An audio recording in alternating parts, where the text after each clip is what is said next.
Boa tarde, irmãs. Vocês podem se sentar. Boa tarde e graça e paz. É uma alegria muito grande estar aqui hoje, poder olhar no rostinho de cada uma de vocês, uma mais linda que a outra, da forma que Deus criou. E eu peço essa tarde para que Deus realmente me use como instrumento para falar a cada uma de vocês da forma como Ele planejou. Quem nunca se perguntou, né, o que Deus planejou para mim? Qual que é o propósito da minha vida? E hoje eu quero falar sobre dons e ministérios. Eu vou começar lendo o texto que está em Lucas 8, de 43 a 48. E eu gostaria que vocês ouvissem essa palavra com a mente e com o coração.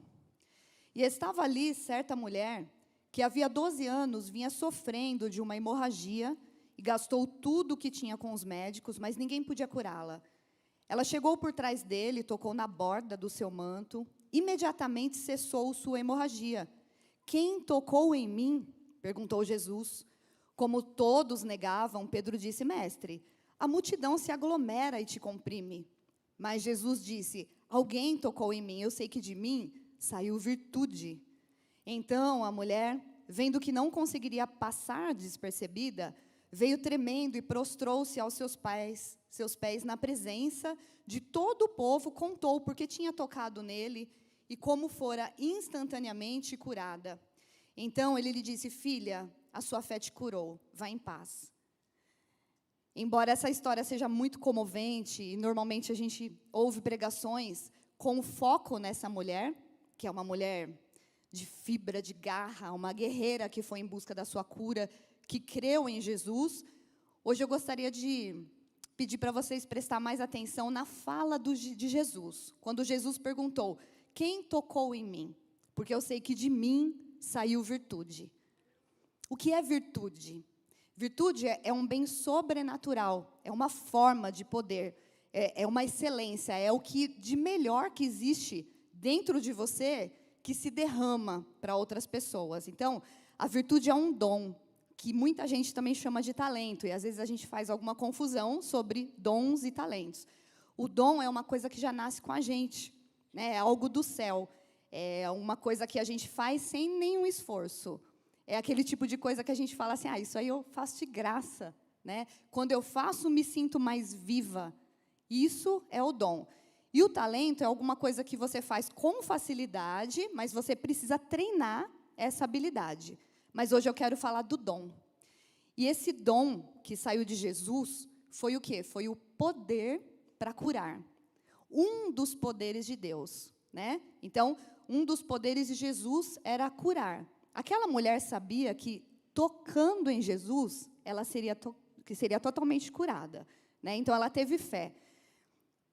Quem nasce com um dom, nasce para se derramar para as pessoas. Todo mundo nasce com um dom. O dom é aquele prazer que a gente sente, aquela alegria, né? Aquele êxtase. E o que faz a gente se sentir assim? Qual que é a nossa paixão? Eu gostaria de fazer uma reflexão nessa tarde com vocês, que vocês pensassem assim, o que eu faço de graça, o que me dá prazer, o que realmente faz sentido na minha vida. É impossível qualquer ser humano dizer que não tem um dom, que não tem um talento, que não se sente feliz em fazer alguma coisa. Principalmente porque as coisas mais lindas que o ser humano pode fazer são baseadas no amor. Então, assim, um abraço, abraçar é um dom. Às vezes a gente se sente abraçada por algumas pessoas e a gente sente que elas derramaram virtude sobre nós, porque um abraço cura. Uma palavra, um conselho, mas também o dom está derramado nas profissões. Então, gostaria que você pensasse um pouquinho, qual é esse seu dom? O que você gosta de fazer, mesmo que você não exerça isso profissionalmente, mas que você pense hoje sobre esse dom. E aí a gente vai falar um pouquinho sobre ministério.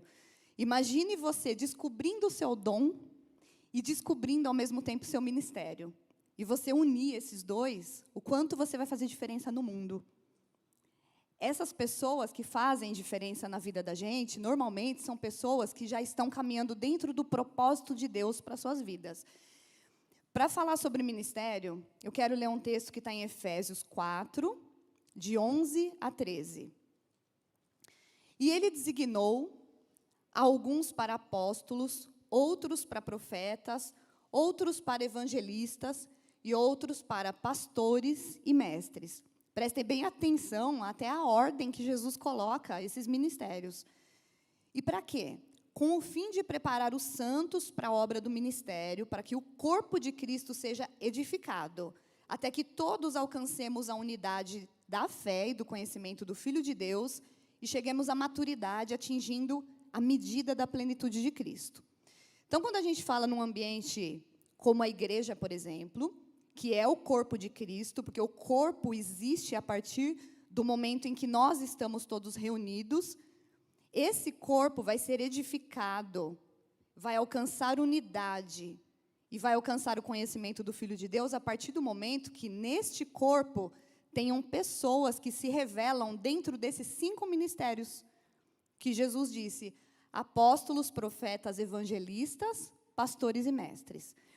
Isso quer dizer que, se essa palavra de Jesus ela é real, ela acontece no nosso meio, quer dizer que hoje, aqui, entre vocês, há muitas com esse ministério de apóstolos, de profetisas, de evangelistas, de pastoras e de mestres. Amém?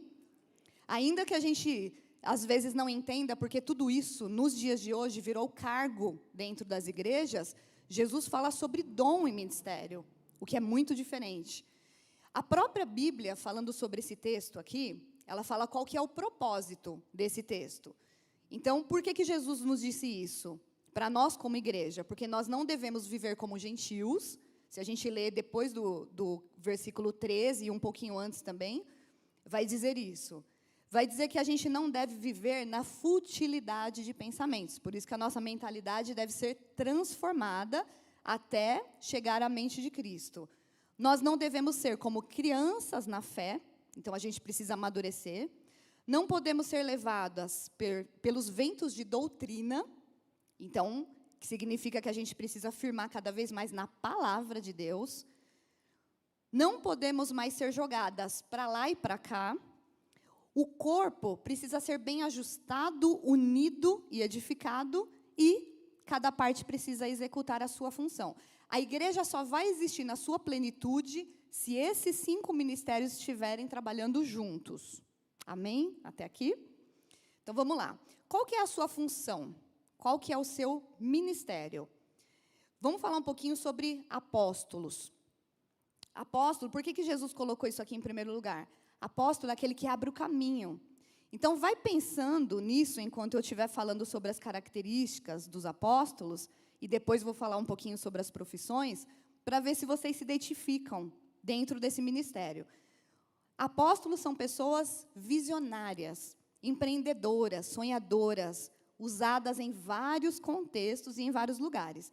Elas gostam de transformar, aceitam desafios e colocam ideias em práticas. Então, são pessoas criativas, que abrem caminho. Então, segundo a Bíblia, os apóstolos, no século I, eram aqueles que exerciam ministérios em campos distantes, aqueles que Jesus enviava, que ficava longe da igreja local.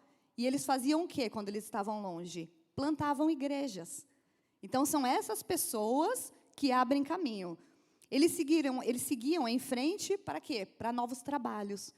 Então, normalmente, se você vê alguém dentro da igreja abrindo novos ministérios, são apóstolos. É um dom. Apóstolos são desbravadores, né? Aqueles que iniciam obras. Então, a gente pode também pensar no apóstolo como os missionários. Quais são as profissões equivalentes aos apóstolos? Administradores, comerciantes, negociantes, diplomatas, representantes de nações que fazem acordos internacionais e que conduzem os relacionamentos entre as lideranças. Então, o que é o apóstolo? É aquele que é enviado, né? É aquele que tem uma mensagem para entregar. E, às vezes, a gente foca muito dentro da igreja, mas existem pessoas fora da igreja que ainda não tiveram encontro com Cristo e que já são desse ministério, que já pertencem a esse ministério, já têm esse dom para derramar. que isso significa? Quando a pessoa está no mundo, ela pode ser levada por vento de doutrina, ela pode ser usada tanto para o bem quanto para o mal.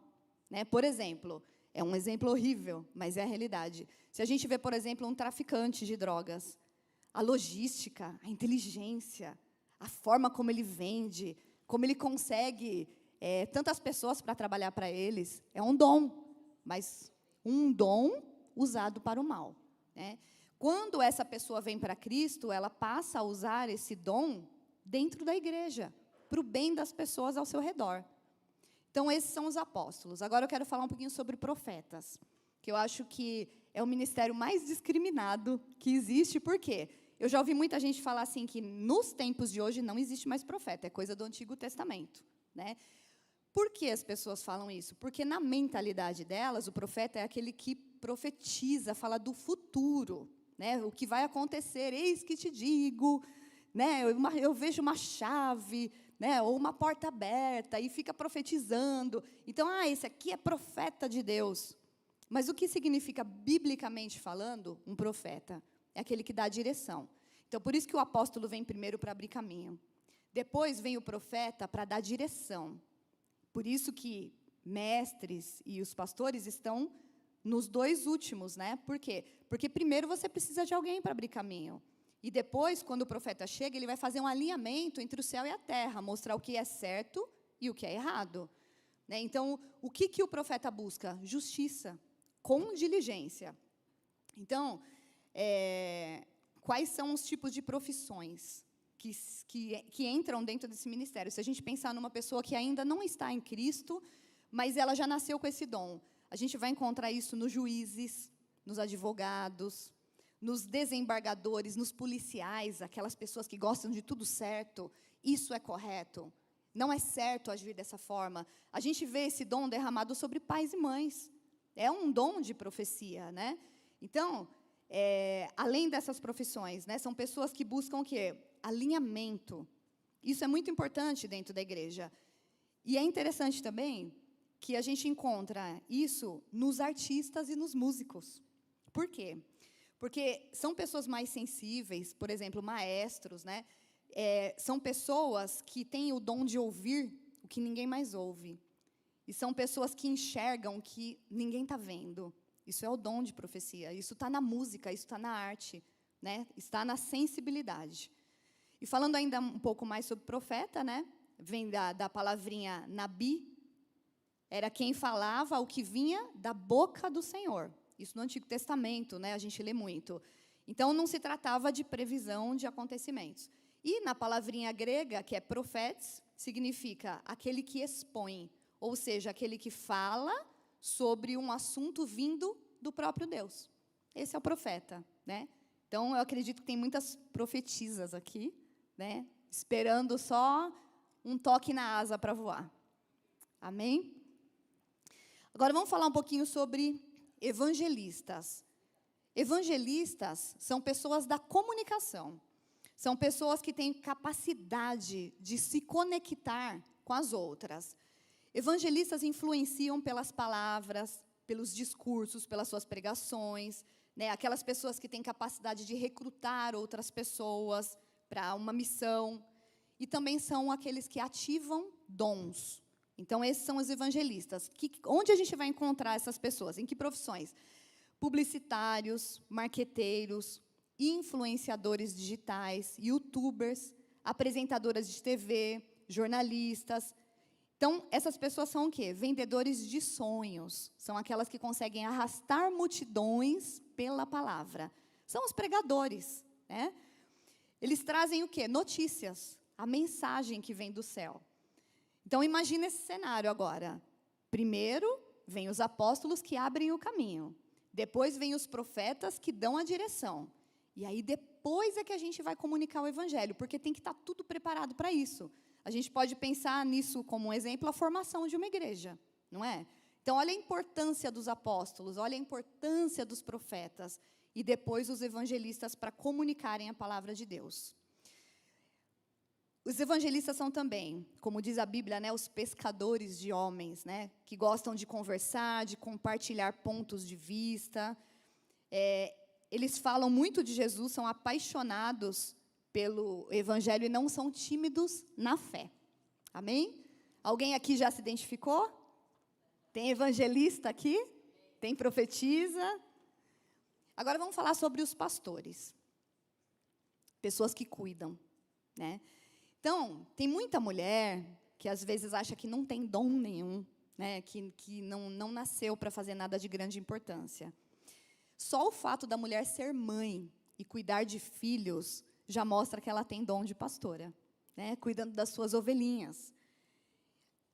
Os pastores são aqueles que se preocupam com o crescimento dos outros. Então, por isso que muitas vezes isso fica confuso no meio da igreja, porque pastor, em muitos lugares, é só o cargo, né? E, na verdade, pastores são aqueles que dão a vida pelos outros.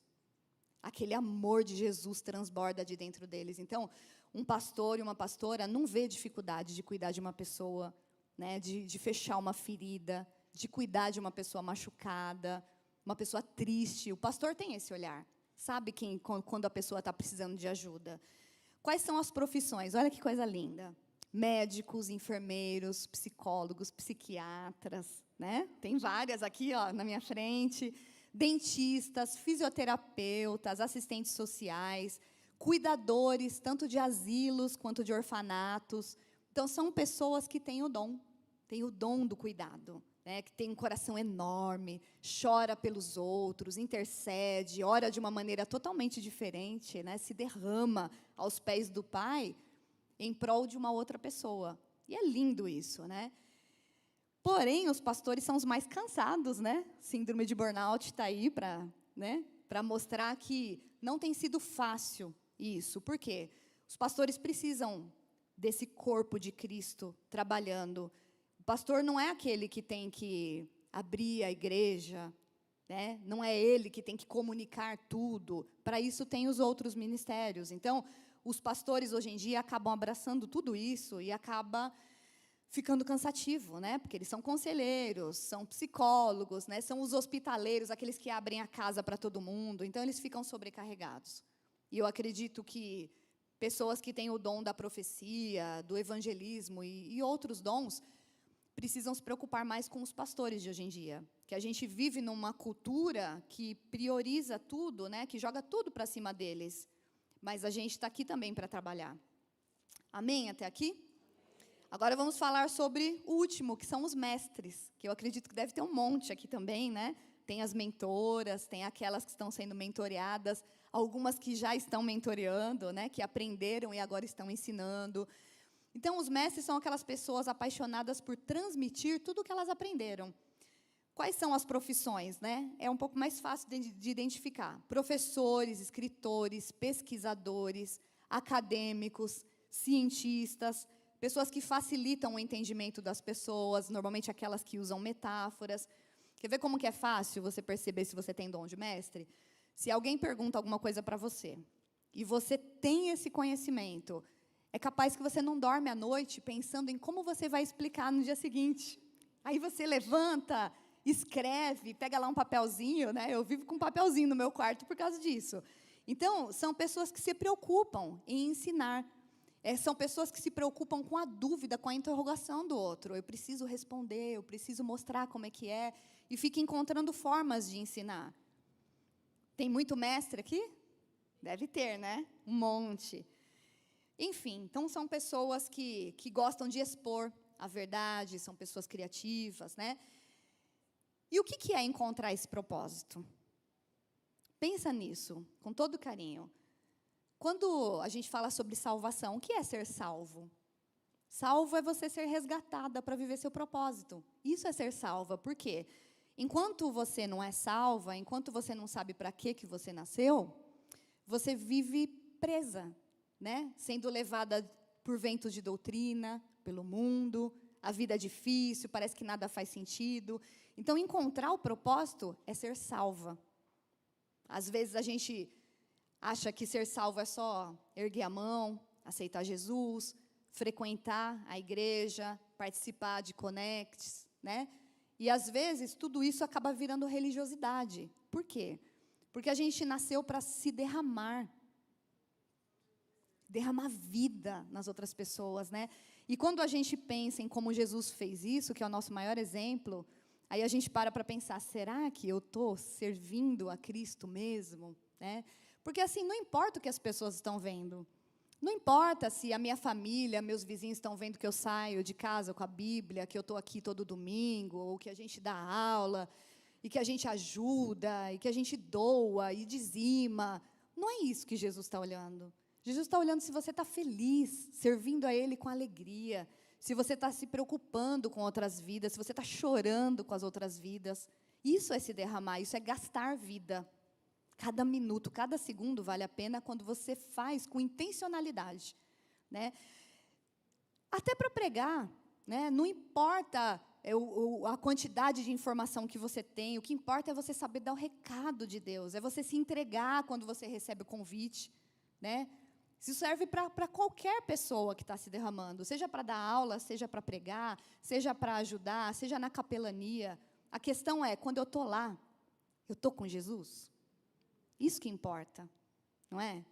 Eu estou sentindo a presença do Espírito Santo? Eu estou ouvindo a voz de Deus? Porque assim, a aparência não importa. Salva nós somos quando nós estamos vivendo o nosso propósito. Quando a gente sabe que cada segundo é valioso e a gente já começa a falar não para o mundo. E cumprir seu propósito tem muito disso, né? As pessoas se afastam da gente também, porque a gente já não tem tempo para todas as coisas, né? Então, quando a gente começa a falar não para as coisas do mundo, é quando a gente está vivendo o propósito com Deus. E eu gosto de dizer sempre assim, a gente não trabalha para Deus, a gente trabalha com Deus. Faz toda a diferença, não é? Porque assim, Deus não está procurando trabalhadores, Deus está procurando adoradores. Então, como é que eu adoro a Deus? Como é que eu glorifico a Deus? Será que é quando eu dou aquele grito, glória a Deus, aleluia? Ou quando eu estou cantando? Não, eu estou adorando a Deus, por exemplo, quando eu devolvo um troco errado, nas coisas mais simples, né? Eu estou adorando a Deus não quando eu dou uma esmola, mas quando eu olho nos olhos daquele mendigo e transmito amor para ele. Quando eu me sento para conversar com um mendigo sem me preocupar com o cheiro dele. É diferente, não é? Então, a gente precisa tomar muito cuidado com a religiosidade. Às vezes, a gente está como ativistas no reino de Deus. E Deus não precisa disso. Deus não precisa de ninguém para defender o reino dele. Deus precisa de pessoas que caminhem ao lado dele com prazer, com alegria e com emoção. E de todo o coração. Amém? Então, estamos chegando ao fim já. Eu queria falar sobre não sermos mulheres passivas, né? A gente ir para a luta. Não descobriu o seu propósito ainda? Vai para cima, lê a palavra, ora, se consagra a Deus, faça seu devocional, pergunte para Deus, né? Vai convivendo com pessoas que já descobriram o seu propósito, porque a gente consegue enxergar nessas pessoas o caminho. Como é que eu descubro o meu propósito? A gente vai pedindo conselhos, né? E a gente vai se ajudando. Então, se você ainda não descobriu o seu dom, se não descobriu o seu ministério, se não descobriu o propósito pessoal, porque Deus tem um propósito coletivo, né, que é o Emmanuel, Deus conosco. Esse é o principal propósito de Deus, em primeiro lugar. E depois a gente vai viver o nosso propósito pessoal, o que vou fazer ao lado de Deus. Mas primeiro eu vou adorar a Deus e reconhecer que Ele é o Senhor da minha vida. Depois eu vou pensar em servir. Então, primeiro é a gente se derramar, se entregar totalmente, se render a Deus. Depois desse primeiro passo, aí a gente pensa em trabalhar. Senhor, o que eu posso fazer no Teu reino? Como eu posso fazer para Te servir? Com alegria. Porque servir a Deus não é motivo de cansaço, não é difícil. Quando a gente fica o tempo todo, Deus, estou cansada, estou com dor de cabeça, essa correria, como se fosse um peso, a gente está no caminho errado. Porque quando a gente está dentro do propósito de Deus, sabe o que acontece? Você chega cansada e volta para casa viva, elétrica. Às vezes você chega em casa e não consegue nem dormir. Você fala, meu Deus, eu cheguei e estava acabada, só o pó. Aí você chega em casa e fala, uau, valeu a pena, eu nasci para isso. Amém? Então, começa a se sentir desconfortável se por acaso você ainda não está sentindo essa paixão louca por Jesus. Começa a sair da zona de conforto, porque o cristianismo não é se acomodar nos cultos ou na palavra que as pessoas servem para nós. O cristianismo é crescer na fé, ganhar maturidade. Como que isso começa?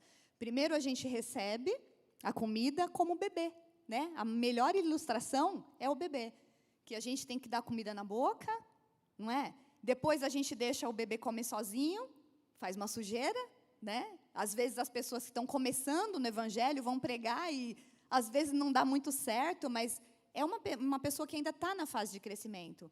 Depois vem a adolescência e a maturidade. E aí a gente começa a fazer o próprio prato para comer, nem sempre fica bom, mas a gente vai aprendendo. E depois a gente vai fazer o prato para servir. Então, se por acaso a gente está no cristianismo, está no evangelho há 10, 20 anos e continua necessitando de se alimentar em um culto, tem alguma coisa errada. Porque com esse tempo, já é tempo da gente estar servindo os outros também. Amém? Quero terminar com uma palavra que está em Jeremias 29:11. Gostaria que vocês fechassem seus olhos, tomassem posse dessa palavra, em nome de Jesus. E o que Deus nos diz nessa tarde. Porque sou eu que conheço os planos que tenho para vocês, diz o Senhor. Planos de fazê-las prosperar e não de causar dano. Planos de dar a vocês esperança e um futuro. E como a gente ouviu no louvor, há um amanhã preparado para mim. Vocês podem repetir isso com alegria? 1, 2, 3. Há um amanhã preparado para mim. Em nome de Jesus. Eu agradeço a oportunidade. Obrigada.